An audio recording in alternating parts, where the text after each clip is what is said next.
If getting your child out the door feels like negotiating a hostage release every single morning, you're not imagining it. The screen off for the dinner battle, the meltdown leaving the grocery store, the Sunday night dread before the school week even starts, and the 45-minute standoff over just a pair of socks. Transitions are one of the most common flashpoints for kids today, and they hit the hardest for kids with ADHD, anxiety, or sensory processing disorders. And the harder you try to manage this behavior, the more stuck everyone gets. Parents tell this to us all the time, that I have tried every reward chart, every visual timer, every deep breath, and nothing sticks. Because here's what most parenting advice actually misses. Smoother transitions aren't really a behavior problem. They're a nervous system issue. So once you understand what's actually happening in your child's brain and body during a change, everything shifts for you, including what kind of help actually helps move the needle.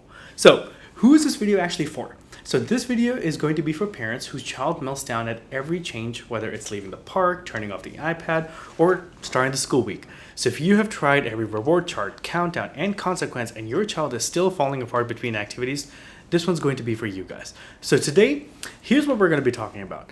Why transitions are so neurologically demanding for kids, what, stuck in stress mode actually looks like during a transition, and why kids with ADHD, anxiety, and sensory processing struggle more, and the perfect storm of stressors actually behind this whole nervous system dysregulation, home strategies that actually work, and what to do when there aren't enough. See, we see this every single week in our practice. A parent walks in exhausted, describing the same scene over and over.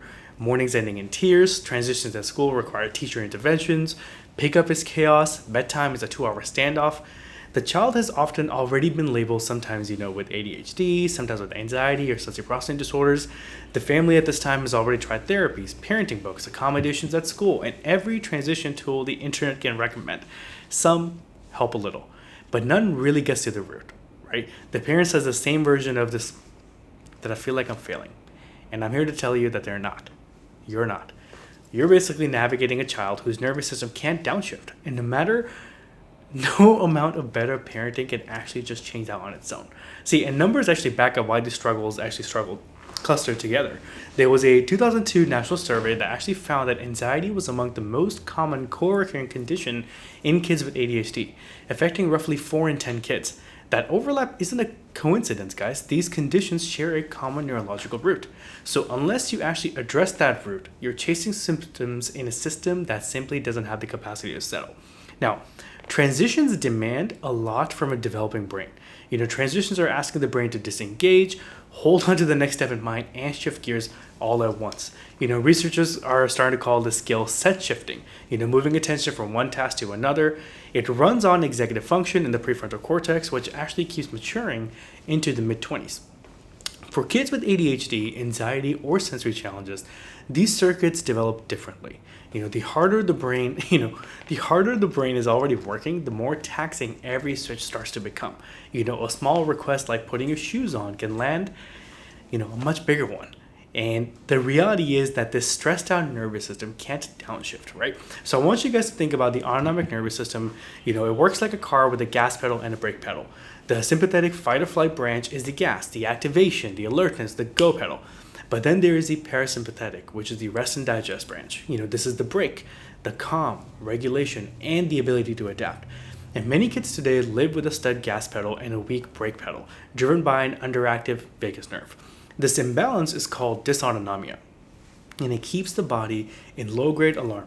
The ordinary change, it starts to register as a threat, and meltdowns follow. Now, the reality is the ADHD, anxiety, and sensory processing disorders, they all share this same root, right? The diagnosis on the chart may differ, but the underlying neurological patterns look strikingly similar. See, all three involve sympathetic dominance and the reduced capacity for flexible, regulated brain states.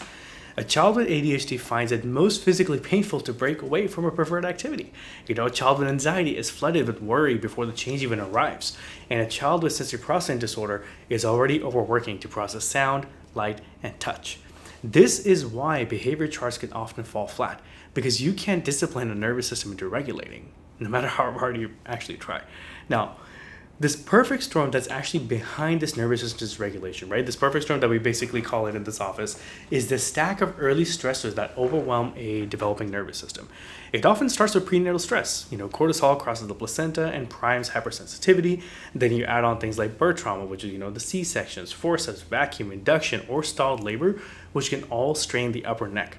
Then the early years pile on, the antibiotic usage, the ear infections, the falls, screens, and overstimulating world. See, each stressor alone might not be a big deal, but when you stack it all together, they leave the system stuck on the gas.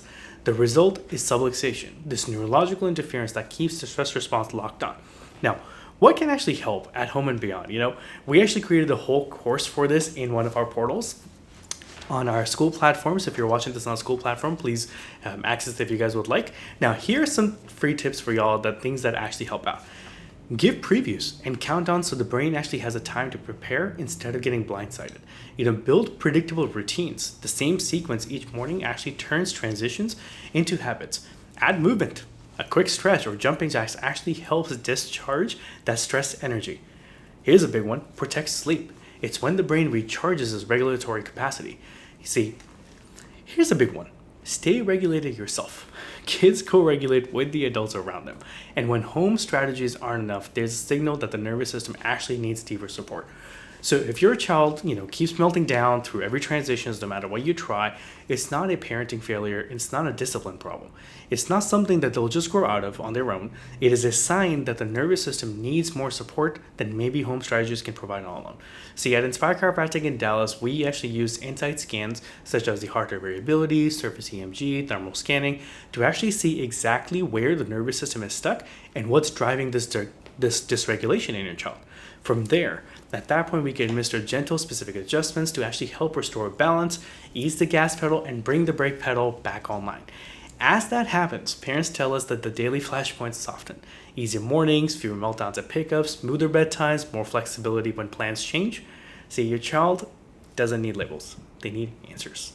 So if you're ready for the next step, please reach out to us, schedule a consult, send us a message so that way we can help you schedule your scans today as well as get you the help